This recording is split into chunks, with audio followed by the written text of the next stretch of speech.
Today I'm making these beautiful sweet Amish rolls and loaf of bread.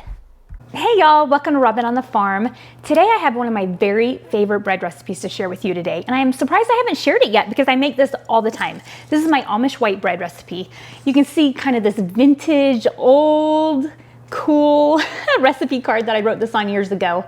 It's breaking, it's falling apart, but it's fine because I have it memorized because I make this all the time. So this is just a really great classic white bread. Slightly sweet, and it's just fantastic. So I'm gonna show you how to make it today. I'm gonna use my Bosch mixer. You can use a KitchenAid, you can use your bread machine dough cycle, you can hand knead this, you can do it any way you want, but I'm just gonna use my mixer because it just makes bread making that much easier and faster. This recipe makes 2 loaves of bread, so if you don't want 2 loaves, go ahead and divide it in half. But if you're gonna go to the trouble of making it, you might as well make 2 loaves, give a loaf away to a family member or a friend. Everybody appreciates homemade bread. Or this bread is so good, you're probably gonna go through the first loaf like so fast and you'll probably want some tomorrow. So to start with, we're gonna have 2 cups of hot water. You want it to be about 110 degrees. I just turn my tap all the way to hot and it gets nice and hot. So 2 cups of hot water. Then you want 2/3 of a cup of sugar, okay? Just plain old white sugar, 2/3 of a cup. Just put that right in there with your water. And then get out your yeast. This is my active dry yeast. You can use instant yeast if you want, but you want 1.5 tablespoons of yeast, okay? I'm just gonna sprinkle that right on in there with the water and the sugar. Okay, now this is the part where you can proof your yeast if you want. If you wanna just kind of let this sit there for about 10 minutes, it should get foamy. But I use this yeast all the time. I know that I don't really have to do that. I'm gonna skip this step. I'm just gonna keep on going. Okay, so after these first 3 ingredients, now I'm gonna put in my bread flour. Okay, so I have 5 cups of bread flour in here. If you don't have bread flour, you can use all-purpose flour just fine, okay? So it's not really that big of a deal. The bread flour has a little bit more protein in it, more gluten. It'll help it to rise a little bit better, a little bit faster. But all-purpose flour is totally fine if that's what you have. But if you have bread flour, go ahead and use it in this recipe. Okay, next I have a 1/4 cup of melted butter. You can use a 1/4 cup of melted butter or you can use a 1/4 cup of oil, whatever you want. I have a bunch of butter right now. I got a really, really good deal on butter. Actually got it for $1 a pound. So I got a ton of it and I put it all in my freezer. So I really like bread with butter in it. So that's what I'm gonna use, but you can definitely use oil if you wanna use oil. A 1/4 cup of melted butter or a 1/4 cup of oil. Okay, our very last ingredient is salt. So you're gonna want 1.5 teaspoons of salt. Just put that right on top of there. 1.5 teaspoons, okay? Those are all of our ingredients in this yummy Amish white bread. So now I'm gonna go ahead and put this on my stand mixer and let it start going. I'm gonna let this knead for 6 to 8 minutes on speed 2. So speed 2, whatever kind of mixer you have, that seems to be the magic number. So I'm gonna let this knead for about that long. I'm gonna check my dough, make sure it looks right, see if I need to add any more liquid or any more flour, but I'll show it to you so you know what your dough should look like. Okay, my bread has been kneading for about 7 minutes now, and the dough is looking great. It's not sticking to the sides of the bottom, it's not too sticky. This is exactly what I want my dough to look like. Okay, it's been 8 minutes.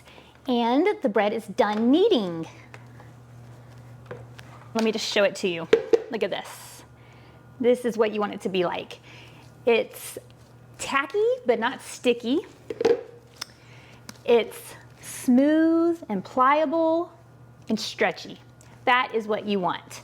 So that means it's developed a really good gluten. It's gonna rise really well. It's gonna be fantastic. So this is what I'm gonna do now. I'm gonna throw it back into here. You can put it in another bowl if you want.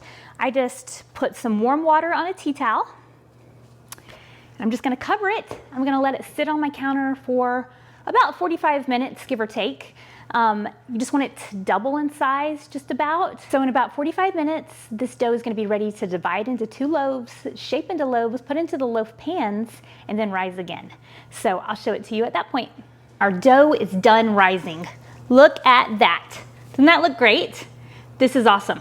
Okay, so first thing you're going to do is punch down your dough. So literally punch it down, make a fist and punch your dough down. There we go. Okay.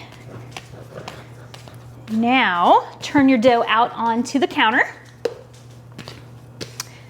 Usually I spray my bowl before I let my bread rise, and I forgot to do that this time. So it was a little bit stuck in there, but it's fine. Okay, what I forgot to mention about this dough is that I use this dough to make bread, rolls, cinnamon bread, pretty much everything. So instead of making 2 loaves of bread today, I'm gonna make 1 loaf of bread and 12 rolls. Okay, so I'm gonna divide up my dough. First I'm gonna just divide it in half, you know, about in half. That's always the trick, isn't it? Okay, so I'm gonna take this dough and I'm gonna press it out. And I'm gonna shape this one into a loaf. So this is gonna be my bread. Okay, so press it out, press out all the little air bubbles. And then this is how I shape my loaf. I pull it down, I pull in the sides, and I squish it out with the palms of my hand, and then I just kind of roll it up. Keep doing that until it's a nice shaped loaf. That's it. There's no real science to this. But if you roll it tight, then you'll get a little bit better like texture for your bread. So kind of roll it tight, and then you want it to relax. So you can smack it a few times. That'll get out all those little air bubbles and give you a good tight crumb. So that's looking good. Now I'm just going to take my cast iron bread pan. Anybody that watches my channel knows that I absolutely love my cast iron bread pans. So I'm gonna take this and I'm gonna take my dough and I'm just gonna plop it in there just like that. There you go. So that's all there is to the loaf. Okay, so I'm gonna put that aside. Now I'm gonna take this. So I'm gonna take my handy dandy dough cutter and I'm gonna divide this into 12 rolls. So I'm just gonna I'm gonna divide it into quarters. Then each quarter I will divide into 3, and that's just easy for me to do the math. So this is kind of a new piece for me. I got this really awesome casserole dish. It's a Lodge cast iron casserole dish, and I'm gonna use this. I'm gonna bake my rolls in it.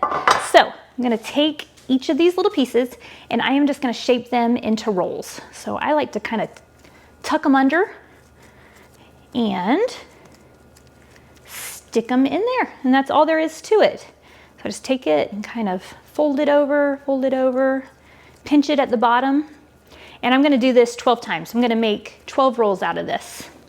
These rolls are not gonna be all the same size in shape, but that's okay. I think that makes them look even more homemade and rustic, so that's what I'm going for. So this cast iron casserole pan is one of my new cast iron pieces because I just love cast iron.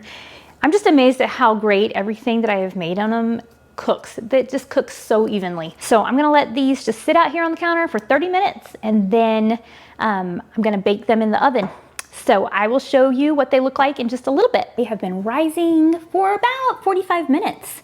And so I think they're looking great. I'm gonna go ahead and stick both of these into the oven. I'm gonna let my rolls bake at 350 degrees for about 20 minutes. And I'm gonna let this bread bake for about 30 minutes at 350 degrees. All right, so our rolls are ready. I let these bake for 20 minutes. Don't those look good? And our bread is ready. Isn't this beautiful bread? This baked for 30 minutes. So now I am just gonna put some butter all over these rolls. Just a little bit of butter. This will just give them that good buttery taste, and it'll make them a little bit softer than if you don't do that. So I'm gonna let these rolls just cool in this cast iron casserole dish, and I'm just gonna leave them in here. I'm gonna cover them with some saran wrap, and we're just gonna pull them out of here, leave them on the counter. That's how we're gonna eat these. But for the bread, it's important to turn it out. You want to turn out your bread pretty quick after it comes out of the oven so that it doesn't get soggy. So you just want to turn out your bread. There it goes. Oh, look how nice this looks. Can you see it? Oh, I just love how the cast iron cooks my loaves of bread. They just turn out great every time. Okay, so for this loaf of bread, I am just gonna put butter all over it, just like I did the rolls. This, you could melt it and brush it on if you want, but I just do everything the easier way. So I just take this butter and I just kind of put it all over the loaf, just like that. And this will just give you a really good soft crust. Now, this is how I like to cool my bread. I just cover it with a tea towel. Cover it a little bit better than that, but I'll just cover it up and that condensation will kind of give you some nice soft crust. It doesn't make it soggy or anything like that, but I just like doing it better like this than on like a cooling rack because then it just gets crunchy and I don't like that. So I usually will just wrap up my bread and let it cool, but I'm gonna go ahead and cut into this and let you see it because it looks great. Isn't that pretty? And this just turned out so good. Okay, I'm gonna cut into it just so you can see the inside. Oh yes, look at that. Doesn't that look nice? That is a beautiful loaf of bread and it smells delightful. It smells so good. Let me show you one of these rolls. Yep, look at that. Isn't that pretty? Just a great little roll. And these are fantastic just to snack on, put a little jam and butter on, eat with like a tuna salad sandwich. These are great for that. Very, very good. Love them. My kids are waiting to get down to the kitchen so they can eat some of these rolls. My daughter loves these rolls. So we're gonna probably just eat all of these for the rest of the day. I'll have to make some more tomorrow. But I'm pleased with the rolls and the bread. Try out this recipe. It is such a good one. Really, it's like a classic recipe to me. One of my very, very, very all-time favorites. Give it a try. Let me know how you like it. Thank you for being here with me today on Robyn on the Farm, and I will see you next time. I will leave the recipe for these down in the description and links to the cast iron in case you want to get some because it's amazing. I will see you next time on Robyn on the Farm. Please like, share, and subscribe.